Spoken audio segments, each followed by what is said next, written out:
Nós voltamos com o Jogo do Poder, recebendo o coordenador da bancada federal do Rio, o deputado federal Hugo Leal, presidente regional do PSB, contando com a participação do jornalista Walter Diogo. Eu deixei uma pergunta no bloco anterior, deputado. Sim. Até que ponto, na sua visão, as isenções fiscais contribuíram para agravar ainda mais? Eu não digo a isenção criteriosa, eu não digo a isenção dada absolutamente para fazer frente a um outro estado numa guerra tributária que existe no Brasil, que nós sabemos, para, digamos, atrair um investimento vultoso como a Nissan, como a Citroën. Não falo dessas, eu falo da farra de isenções concedidas sem nenhum critério a empresas que não têm nenhuma representação, nenhum peso econômico, financeiro no Estado.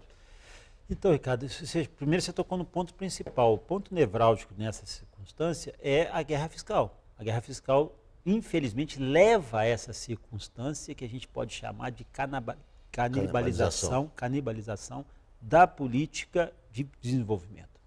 Ela fica refém de uma circunstância que eu falo, uma circunstância burra. Por mais esforço que se faça no colegiado, principalmente na Câmara dos Deputados, para poder tentar adequar essa questão, essa eliminação dessa guerra fiscal, é difícil. Então, o Rio de Janeiro, no momento de pujança, naquele momento nós falamos, que eu falei anteriormente aqui, que as coisas estavam bem, as contas financeiras estavam bem, você entrar na guerra fiscal para poder manter, para poder atrair investimentos, como você disse, investimentos de qualidade, são importantes. Infelizmente, a guerra é essa, tem que participar. Em tempos anteriores, não escolheu isso. Mas tudo bem, escolheu. O que acontece? O uso desse instrumento é sempre positivo. O que acontece, o que ocorreu foi o abuso do instrumento. É isso que acaba ocasionando, o que trouxe essas consequências nefastas para vários setores. E hoje, chegar e falar assim, não, agora nós vamos ter que rever as isenções. Não tem como, você concedeu, você assinou, você tem um contrato, isso aí... Mas a gravidade financeira do Estado não impõe, talvez, uma volta atrás, porque a situação é muito grave. Na verdade, o Estado está parando, os serviços essenciais estão parando. Quer dizer, eu concordo que há de se ter segurança jurídica nos contratos, mas o problema é que há uma outra ponta, que é a prestação de serviço para o cidadão, que também é essencial, tão quanto a chamada segurança jurídica. Ou, na minha opinião, até mais importante do que a segurança jurídica, porque mais importante do que ter segurança jurídica é você prestar o serviço na UPA, é ter segurança pública, é a UPA estar funcionando, é ter médico funcionando, quer dizer, isso sobrepõe a qualquer outra argumentação. Mais do que segurança jurídica é ter segurança, porque hoje nem segurança nós temos hoje. Esse fator, eu concordo plenamente com você, Ricardo, que é óbvio que é dessa forma. O que acontece? O que seria o momento? Mais uma vez, um equívoco. Você tem que dialogar.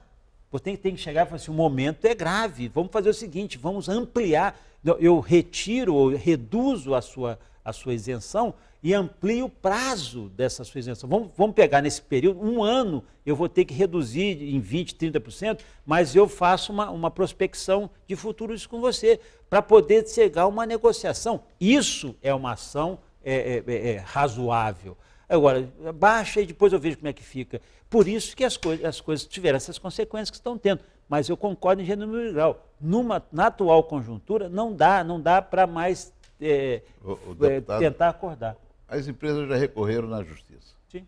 E na justiça elas vão ganhar de todo jeito, claro, porque está assinado, né? Não tem como. Por isso que você precisava da anuência dela. Você acha que se fazendo uma nova legislação e passando a responsabilidade para a concessão para a Assembleia Legislativa, não ser uma coisa só, seria o caminho de resolver isso? Eu acho já foi aprovado isso. A Assembleia já trouxe para si a responsabilidade. Daqui para frente, qualquer isenção tem que ser aprovada pela LEG.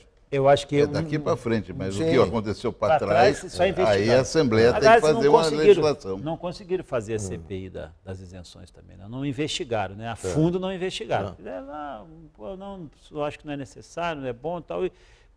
Merecia. Isso era uma coisa que merecia fazer uma investigação mais a fundo. Não sei se é só de Jorge, eu não quero segmentar aqui, mas o tema, mas poderia fazer. Eu acho que isso seria uma salutar para buscar os equívocos anteriores. Onde é que houve abuso? O uso do instrumento não tem problema nenhum. A questão é o abuso. Mas, mais do que isso, hoje, quanto mais você amplia esse processo das isenções, amplia, você pode levar para a Assembleia, pode levar para a comissão, para onde for, a comissão legislativa também, para um debate desse, porque é bom, é salutar, porque se for bom, vai ser bom para todo mundo, não pode ser bom só para um núcleo. E o desdobramento disso. E o governo federal errou nisso também. Não pode tirar a responsabilidade. O governo federal errou muito nas isenções que foram concedidas em 2009, 2010 também, especialmente para o setor automotivo, porque a pergunta era o seguinte: qual é, eu te dou a isenção, é só manutenção do emprego? É só isso? Ou só ampliação do emprego? Ou quais são as outras consequências que vão ser permitidas para a própria sociedade? O que ela vai receber em benefício, como atualização, modernização, do caso dos veículos, mas aqui também. O benefício é concedido e como você está medindo os benefícios que esses setores estão fazendo. No emprego, quantos empregos aumentaram, quantos... Isso. Porque às vezes o cara falou, criou 1.500 vagas. Houve uma série de isenções dadas pelo presidente Lula e pela presidente Dilma. Muitas isenções também, que não resultaram em resultado objetivo para a sociedade. Pronto, na verdade, os empresários gostaram da isenção e não deram nenhuma contrapartida para essas isenções, como se esperava que desse. Elas não retroalimentaram a economia. Você acha que deve criar uma CPI para isso? Estadual? Federal. As duas. Você que sabe. Eu defenderia as duas nesse sentido. Mas eu vou dizer para você, porque o grande erro não está na concessão do benefício, talvez, nesse aspecto que você falou aqui, quando é uma coisa boa, quando é positiva. E sim, no concessão do benefício e no não acompanhamento do resultado desse benefício. Perfeito. Porque fala assim, gerou 1.500 empregos. Pode ter gerado 1.500 empregos, na outra semana ele mandou 1.000 embora. Deputado. E quem é que diz? Cadê que está provado isso? Essa é uma questão, porque às vezes fica restrito a um núcleo muito pequeno de pessoas que estão avaliando, e às vezes a pessoa não dá, muita coisa acaba não avaliando. Por isso que eu defendo assim, amplia esse escopo de acompanhamento dos resultados na concessão dos benefícios, e os benefícios ficaram mais claros. Eu digo, quanto mais transparência você der a esse setor, melhor será o resultado que ele poderá apresentar. Deputado, uma análise feita por um instituto credenciado nacional sobre as folhas de pagamento dos estados, mostrou que o Rio, na verdade, não tem, os ativos não têm um grande peso, mas o maior peso são dos inativos. É desproporcional o peso dos inativos no Rio de Janeiro, talvez até por ter sido governo federal, por ter sido, enfim, ter aqui vários órgãos antes da transferência para Brasília foram incorporados à administração estadual. O fato é que os inativos aqui têm um peso muito grande. Isso posto, quer dizer, abre-se a discussão. Não há como se equilibrar, digamos, a economia, as finanças do Estado sem um ataque, sem a solução do problema da Previdência. Porque o problema previdenciário é bastante grave e me parece, inclusive, que nessa tentativa de acordo formulada com o ministro Henrique Meirelles, se pretende aumentar a contribuição dos servidores de 11% de 11% para 14%, coisa que a Assembleia Legislativa, num primeiro momento, rejeitou. Mas eu acho num primeiro momento, rejeitou. O senhor não acha, quer dizer, eu não sei se é de 11% para 14%, eu não sei qual é o percentual, mas eu sei o seguinte: atacar a questão da Previdência não é uma questão fundamental para se reequilibrar ou não? Não, é fundamental. Aliás, não só para o Estado do Rio de Janeiro, mas como para o país todo. A questão da Previdência, ela tem que ser vista, não também como se a gente eliminar a Previdência ou reduzir, vai resolver o problema. Não é isso. Ela tem que ser vista porque Previdência não é um assunto que você decida agora e vai ter resultados daqui a um mês. Previdência, as coisas estão decididas agora para ter resultados daqui a 20, 30 anos, que é o prazo, que é a questão faz o que a gente fala cálculo atuarial. Então, a linha da Previdência aqui do Estado do Rio é muito mais grave. Por quê? Quando tinha dinheiro do petróleo, o dinheiro do petróleo vai para a Previdência num acordo firmado, e tudo bem, com o petróleo a 100... Isso foi feito em 99, eu era o secretário de administração do Estado. Você supria o problema, porque você arrecadava muito com royalty era direcionado a cobrir a folha do Rio Previdência, a questão estava solucionada. Mas quando cai essa arrecadação, o erário estadual tem que cobrir o rombo. Eu vou só dar um dado aqui para o nosso telespectador, que é importante, que é um dado histórico. Em 99, quando eu era o secretário de administração, por exemplo, nós tínhamos em torno de 220 mil ativos. 220 mil ativos, em 1999.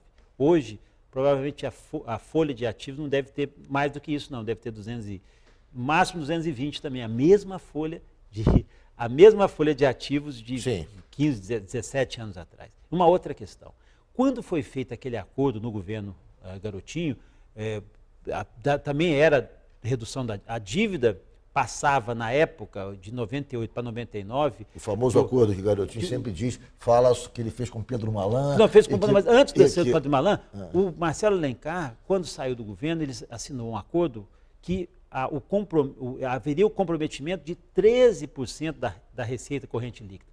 13%. Até então, estava em torno de 7, 8, 6, tinha uma variação. Saía de 7, quase que o dobro da receita corrente líquida. Inviabilizaria. O acordo foi na equalização desse percentual da receita corrente líquida e foi também na securitização dos royalties. Só que na época, o barril do petróleo, presta bem atenção, na época o barril do petróleo girava em torno de 17 a 18 dólares. Em 1999. Depois ele teve uma alta. 150. Não. Mas isso aí, falando em 99, 2000, ele teve uma alta, chegou a 20. E essa diferença de 17 para 27, depois para 32, se não me engano, isso foi o que deu esse colchão que manteve não só o pagamento dos inativos durante 10 anos, quase 12 anos, porque o Cabral acabou renovando esse acordo também, como também isso produziu até mais recursos do que nós estávamos na expectativa. Só que a diferença era que o barril estava nessa faixa de 17, 18 dólares e quando o Rio de Janeiro fez agora em 2012, 2013, o barril estava a 100 e poucos dólares e acharam que não ia acontecer nada. Uma situação muito cômoda, muito confortável. Falando, essa é uma decisão que requer prudência. A administração e nem dinheiro merece desaforo. Deputado, Nova York, que tem uma receita 3 vezes superior à do Rio de Janeiro, o estado de Nova York, tem 200 mil funcionários. 200 mil funcionários. O Rio de Janeiro, segundo o governador colocou no documento que encaminhou à Assembleia, tem 459 mil. Ativos e inativos. Ativos e inativos. E aí, vai ter que demitir? Você responde, não? deputado, o logo após o nosso STF intervalo. vai estar isso na pauta. Eu vou fazer um intervalo agora, porque estou em cima do break, mas logo após o intervalo, o deputado Hugo Leal responde à indagação de Walter Diogo.